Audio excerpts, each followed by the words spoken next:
Hi everyone, मेरा नाम है शुभम और गुड इवनिंग क्लास में आपका फिर स्वागत है। हम लोगों ने पिछली क्लास में बौद्ध धर्म को पढ़ा था, तो हम लोग देखते हैं कल क्या क्या पढ़ा, थोड़ा जल्दी से देख लेते हैं, आप लोगों का रिवीजन हो जाए, उसके बाद फिर से शुरू करेंगे जो पढ़ना। तो आज बौद्ध धर्म को कंप्लीट करेंगे। कल हम लोगों ने जाना है बौद्ध धर्म के बारे में, क्या क्या आर्य सत्य जाने हैं,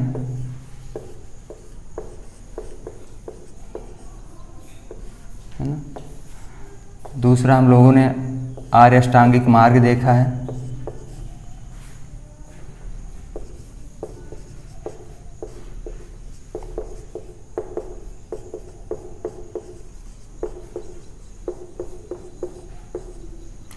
और महात्मा बुद्ध के जीवन से संबंधित घटनाएं देखी हैं।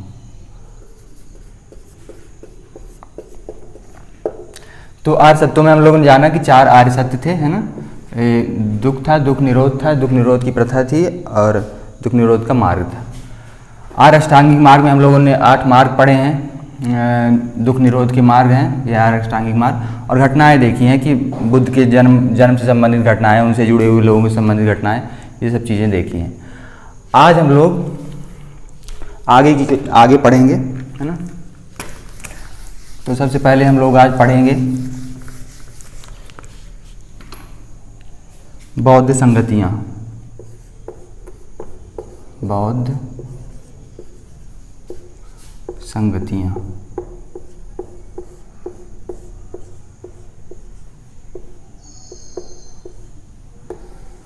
बौद्ध संगतियाँ, आप ऐसे समझिए कि सम्मेलन है, बौद्ध सम्मेलन है। जैसे धर्म सम्मेलन होते हैं, ऐसे ही बौद्ध धर्म के लोगों के सम्मेलन है, ये हैं सम्मेलन। तो जब महात्मा बुद्ध जी का महापरिनिर्वाण हो गया, तो उसके बाद उनके जो भिक्षु थे और उनके जो सन्यासी थे, वो आपस में मिलके धर्म से संबंधित अपनी योजनाएं बनाने लगे। उसके लिए उन्होंने संगतियों का आयोजन किया, और ये हैं बौद्ध संगतियाँ। तो बौद्ध धर्म में 4 संगतियाँ हैं, 4। तो उनको आज हम लोग देखेंगे वीडियो में, और चलिए देखते हैं। तो वो बना लेते हैं, कॉलम बना लेते हैं, है ना। तो संगतियों की तिथि है ना, कब हुई संगतियाँ। तो पहला होगा तिथि, ठीक।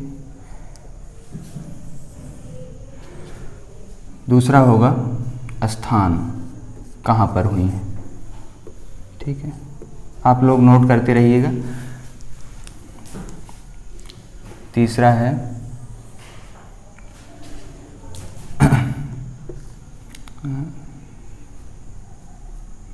अध्यक्ष,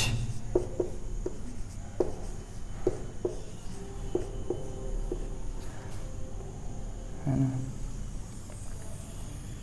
और चौथा है, कॉलम बना लीजिए, राजा का, जो उस समय में राजा थे उनका कॉलम।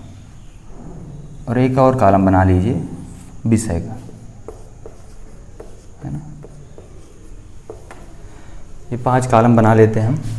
और इसमें हम लोग देखेंगे कि बहुत जो संगतियाँ हुई हैं, उनका कालखंड क्या रहा है, उस समय कौन से स्थान में हुई हैं, उनके अध्यक्ष कौन थे और राजा कौन थे उस समय, और विषय क्या था संगतियों का।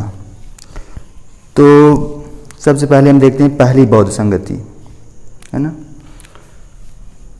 तो जो पहली संगति है वो हुई थी 483 ईसा पूर्व में, ठीक है। तो ये पहली संगति का कालखंड है, तिथि, है ना। और ये हुई थी, इसका स्थान देखते हैं, ये राजगृह में हुई थी।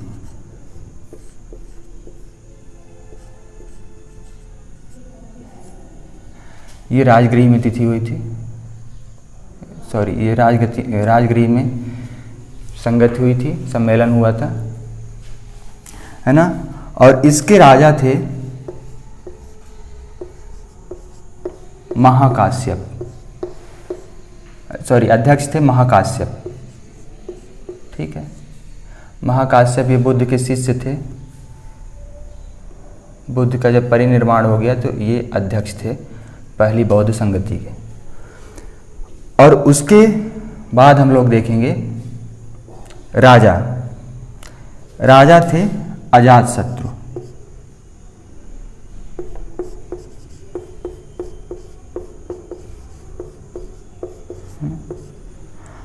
और इसमें पिटकों की रचना हुई थी।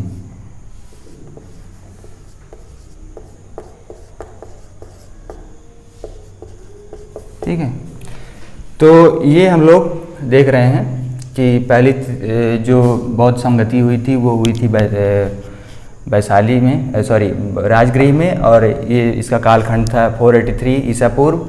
अध्यक्ष थे महाकाश्यप, राजा थे अजातशत्रु, और पिटकों की रचना हुई। जैसे हम लोग कल पढ़े थे पिटक हुए, 3 पिटक थे, है ना। पहला क्या था? सुत्त पिटक, ये बौद्ध शास्त्र हैं। दूसरा था विनय पिटक, ठीक है, और तीसरा है अभिधम्म पिटक, है ना। तो पहले इसमें क्या है, इनमें पिटक मतलब होता है ज्ञान का भंडार, एक तरह से शास्त्र, ज्ञान का कटोरा। अब इनमें देखेंगे इसमें क्या है। इसमें है महात्मा बुद्ध जी के उपदेश एवं सिद्धांत, है ना। ये उपदेश सिद्धांत है शुद्ध पिटक में, और विनय पिटक में है नियमावली। नियमावली बौद्ध धर्म की नियमावली है, ये है विनय पिटक में दी हुई है। उसके बाद अभिधम्म पिटक में क्या है?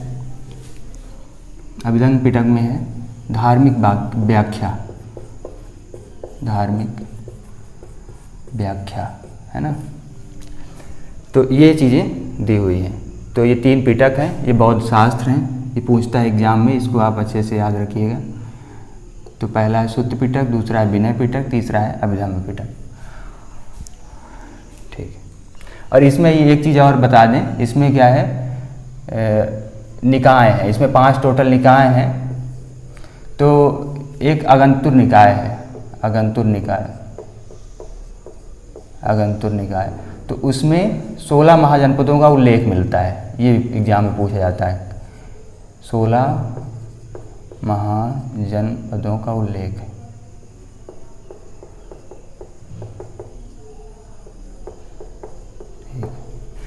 तो ये सुत्त पिटक में 16 महाजनपदों का उल्लेख मिलता है, और इसके कौन से निकाय में? अगंतुर निकाय में। टोटल इसमें 5 निकाय हैं, और इसमें ये निकाय का मतलब समझिए जैसे भाग, है ना, भाग, निकाय है भाग। तो ये अगंतुर निकाय में 16 महाजनपदों का उल्लेख मिलता है। ये चीज़ हो गई आपकी, है ना। तो इसको आप देखिए। अब चलिए दूसरा देखते हैं। दूसरा जो बौद्ध सम्मेलन हुआ था वो हुआ था 383 ईसा पूर्व, ठीक है ना। तो ये दूसरा बौद्ध सम्मेलन कब हुआ था? 383 ईसा पूर्व में हुआ था, और ये वैशाली में हुआ था,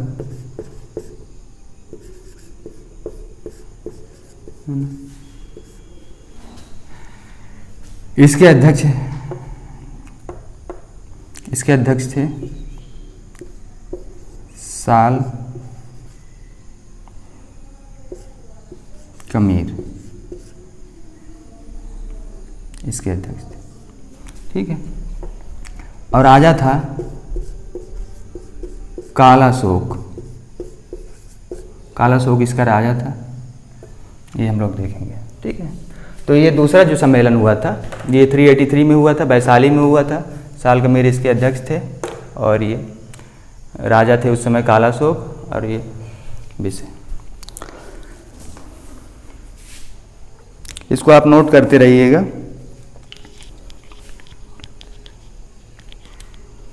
तीसरा देख लेते हैं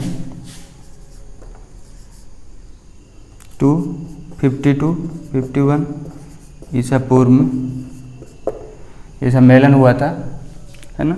ये पाटलिपुत्र में हुआ था।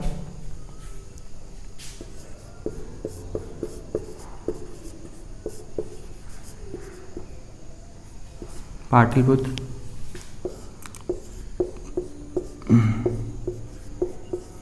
मोगली पुत्र इसके क्या थे, अध्यक्ष थे, और इनके राजा थे अशोक, है ना, अशोक इनके राजा थे।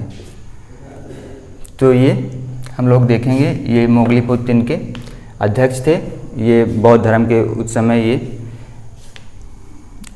अध्यक्ष थे सम्मेलन में, और राजा उस समय थे अशोक राजा थे, है ना। चौथा देख लेते हैं, चौथा हुआ था 78 ईस्वी में, चौथा 78 ईस्वी में हुआ था सम्मेलन। ये कुंडल वन में हुआ था, कश्मीर, ठीक है, कश्मीर के कुंडल वन में हुआ था, है ना। तो ये स्थान इसका आप देखेंगे कहाँ पर हुआ था, कश्मीर के कुंडल वन में हुआ था, और इसके अध्यक्ष थे वसुमित्र, ठीक है, वसुमित्र इसके अध्यक्ष थे, बौद्ध अध्यक्ष थे, और राजा था कनिष्क, है ना। यहाँ पर क्या हुआ था, एक चीज़ यहाँ जो इसका विषय है वो देखिए कि यहाँ जो बौद्ध धर्म था वो दो भागों में डिवाइड हो गया था। पहला था, हम लोग कल देखे थे, ये विभाजित हो गया था, सिद्धांतों में मतभेद की वजह से विभाजित हो गया था। पहला क्या था, हीनयान, है ना, हीनयान शाखा हो गई थी, और दूसरी थी महायान। तो हीनयान जो है इसको स्थविर भी बोलते हैं, है ना, स्थविर मतलब जो स्थिर रह गए, जो रुके रह गए, है ना। और महायान जो है वो महासांघिक भी कहलाते हैं, महासांघिक, कहीं कहीं आप देखें किताबों में महासांघिक मिलेगा, है ना। तो ये दोनों नाम एक ही है। तो हीनयान बताए थे कल आपको जैसा वीडियो में कि हीनयान जो थे वो बौद्ध महात्मा बुद्ध की जो ओरिजिनल उनकी जो शिक्षाएं थी, जो उनके उपदेश थे, उसी बस को फॉलो करते थे, अलग और किसी चीज़ों की मान्यता उनमें नहीं थी, न मूर्ति पूजा में उनका विश्वास था, न ईश्वर में। बाकी महायान जो थे ये मानते थे कि आगे इंसान महान गुण उसमें आएंगे, वो बोधिसत्व बनेगा, उसके बाद वो क्या होगा कि वो बनेगा आगे चल के बुद्ध। और बुद्ध बताएं आपको, बुद्ध एक पद भी है, बुद्ध सिद्धार्थ गौतम का नाम आगे चल के, लेकिन ये बुद्ध एक पद भी है जिसमें क्या होता है कि जब इंसान निर्वाण प्राप्त कर लेता है तो उसे बोलते हैं बुद्ध। और ऐसा धारणा है कि ऐसे कई बुद्ध हुए हैं पहले भी, आगे भी एक पूछता है आगे आने वाले बुद्ध कौन है, उनका नाम पूछता है अक्सर, तो मैत्रेय हैं, है ना, इसको आप याद रखिएगा, मैत्रेय हैं, ये आगे बुद्ध आएंगे, इनका नाम। चलिए इसको आप लोग नोट कर लीजिए, फिर आगे हम लोग शुरू करते हैं। तो आप लोग ने नोट कर लिया होगा, अब वीडियो पॉज करके आप लोग नोट कर सकते हैं, और आगे हम आगे देखते हैं, इस टॉपिक को आज ख़त्म करेंगे।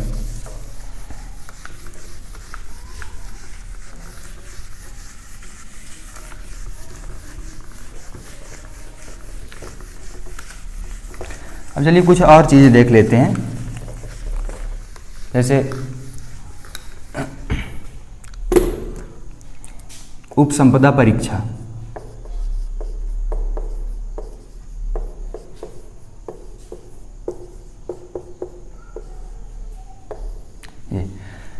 इसको देखते हैं। तो क्या था कि बताया था आपको मैंने कल क्लास में कि त्रिरत्न होते हैं, त्रिरत्न हैं, है ना। त्रिरत्न जो हैं वो कौन कौन से हैं, वो पहला है बुद्ध और धम्म और संघ, है ना। तो जो संघ है वो ग्रुप है और ये कम्युनिटी है, ऐसा मानिए कि जो ये सन्यासी हैं वो उनका ग्रुप कहलाता है संघ। तो इस संघ में शामिल होने के लिए क्या था कि कुछ अर्हताएँ थी और योग्यताएँ थी, उसके लिए ये उपसंपदा परीक्षा की इंसान में ऐसे गुण होंगे उसके बाद ही उसे संघ में शामिल किया जाएगा, अन्यथा उसे संघ में शामिल नहीं किया जाएगा। तो ये क्या था, संघ के लिए था, है ना, उपसंपदा परीक्षा। तो इसमें क्या थी कि इसमें मुख्य चीज़ ये था कि ऋणी, लोभी और बीमार जो कोई रोग से ग्रसित हो, है ना, असाध्य रोग से ग्रसित हो, इनको उसमें शामिल नहीं किया जाता था। ये 3 इनका वो था। दूसरा था ये गणतंत्रात्मक व्यवस्था थी,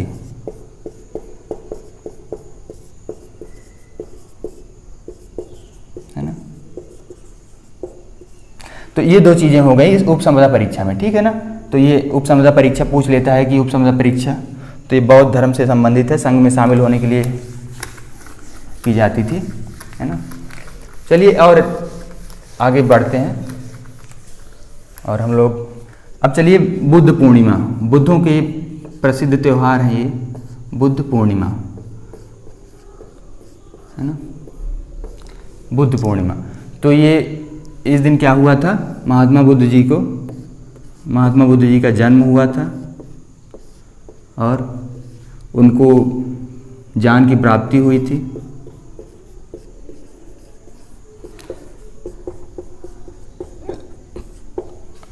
और इनकी मृत्यु भी हुई थी, है ना। ये वैशाख मास में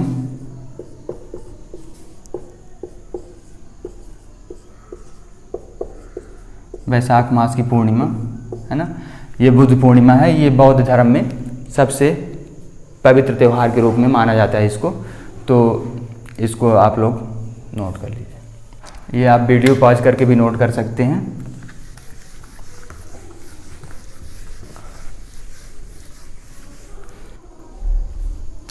अब एक चीज़ और देख लेते हैं हम लोग कि बौद्ध धर्म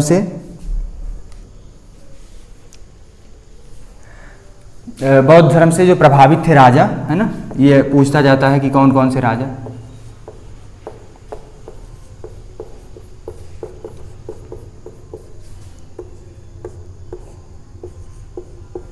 प्रभावित राजा, है ना।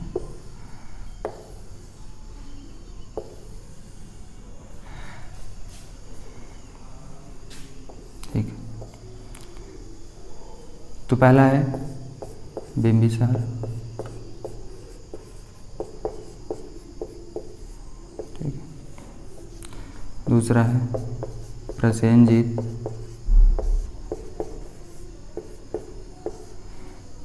और तीसरे राजा हैं उदयन। ये 3 नाम हैं, तो इनको आप लोग नोट कर लीजिए। ये अक्सर एग्जाम में पूछा जाता है और इसको आप वीडियो रोकिए और इसको नोट कर लीजिए और आगे देखते हैं। अब बौद्ध धर्म से संबंधित 8 स्थान हैं, तो 8 स्थान हम लोग देखेंगे, है ना। बौद्ध धर्म से अक्सर MCQ में पूछ लेता है कि स्थान में कौन सा स्थान बौद्ध धर्म संबंधित नहीं है या है ना। ये देखेंगे 8 प्रमुख स्थान, है ना। तो ये हम लोग देखेंगे। और तो पहला है बोध गया या बिहार, जहाँ महात्मा बुद्ध जी को ज्ञान की प्राप्ति हुई थी, बोध गया, है ना। लुम्बिनी जन्म स्थान है। सारनाथ, वैशाली, श्रावस्ती,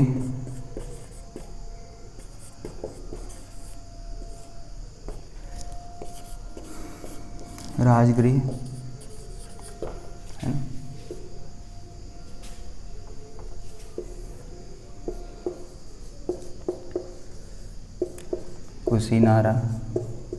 कुशीनारा मृत स्थान है ना। और संघास,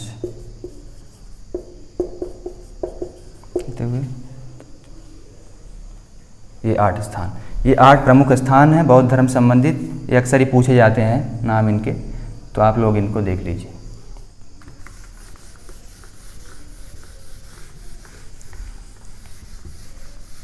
अब एक और महत्वपूर्ण चीज़ देखेंगे हम लोग,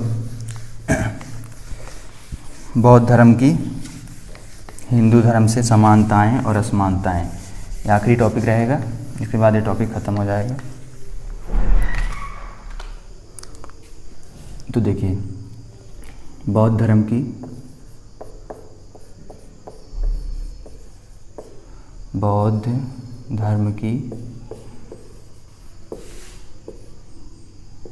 हिंदू धर्म से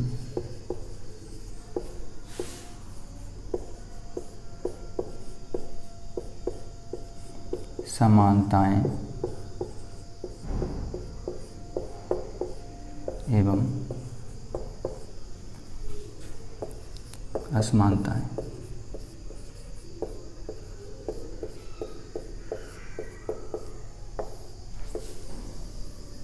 है ना, अक्सर इससे क्वेश्चन पूछते हैं। तो कल हम लोगों ने देखा था कि बौद्ध धर्म का एक प्रमुख सिद्धांत है अनात्मवाद। ये क्या है, आत्मा के अस्तित्व में विश्वास नहीं करते हैं और ईश्वर के अस्तित्व को भी नकारते हैं। तो हम लोग इधर देखेंगे समानता, इधर असमानता देखते हैं, असमानता।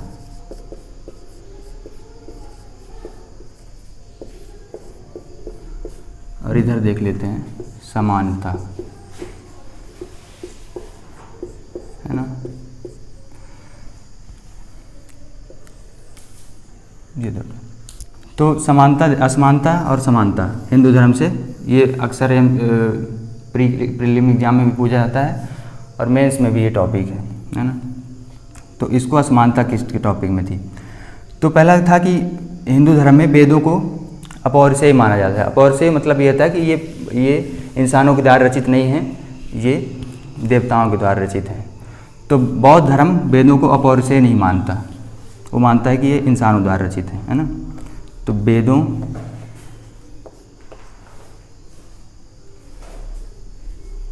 पहला है वेद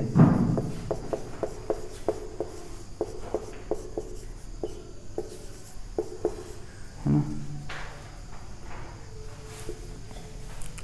पहला हो गया वेद पौरुषेय मानता है ना ये। और दूसरा है अनात्मवाद।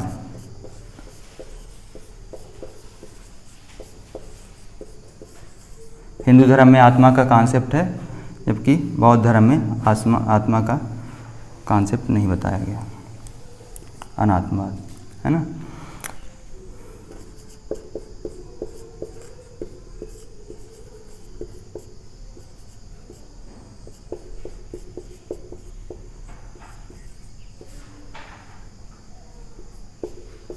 ठीक है। तीसरा है अनीश्वरवाद।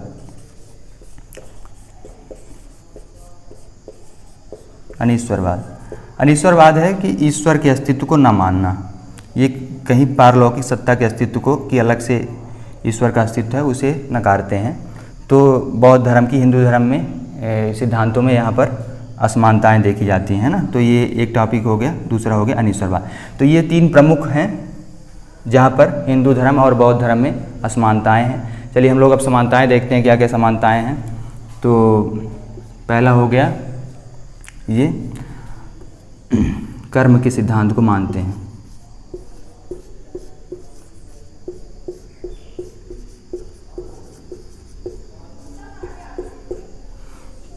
ये कर्म के सिद्धांत को मानते हैं। कर्म का सिद्धांत ऐसे कि आप शुभ कर्म करेंगे तो उसका फल शुभ होगा, अशुभ कर्मों का अशुभ फल होगा, और उससे योनियों की गति होगी, है ना।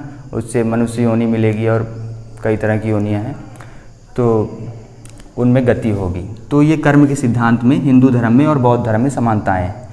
दूसरा है समानताओं का आधार। समानताओं में कहाँ है, पुनर्जन्म में।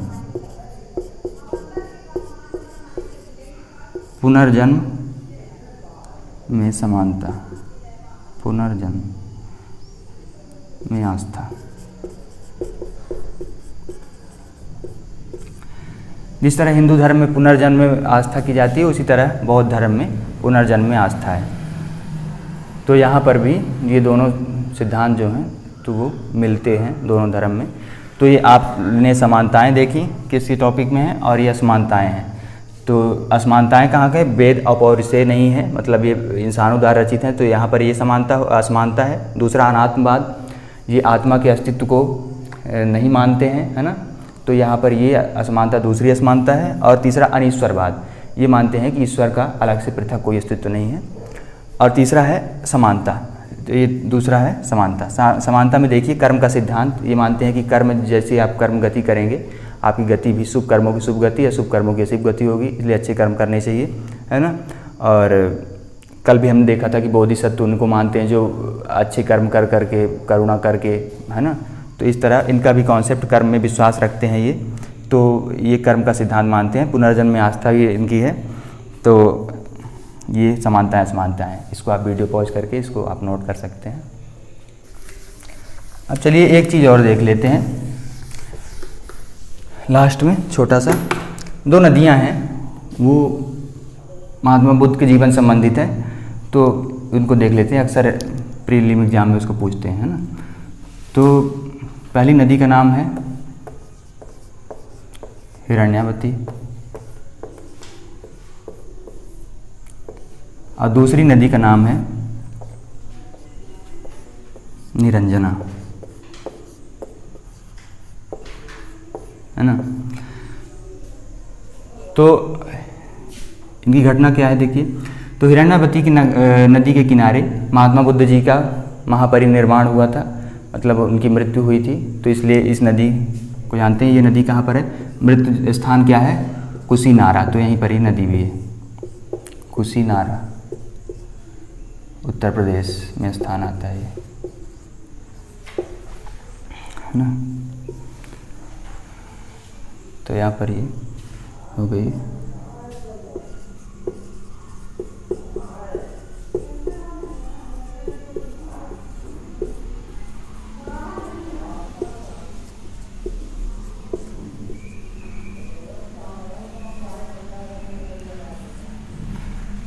ये महात्मा बुद्ध की मृत्यु से संबंधित नदी है। और दूसरी नदी है निरंजना नदी। ये नदी है जो बिहार में बोधगया में है। इस नदी के किनारे महात्मा बुद्ध जी को पीपल के वृक्ष के नीचे ज्ञान की प्राप्ति हुई थी। तो ये दूसरी नदी का नाम है निरंजना, है ना। तो यहाँ ये ज्ञान की प्राप्ति से संबंधित है ना नदी, ये दूसरी।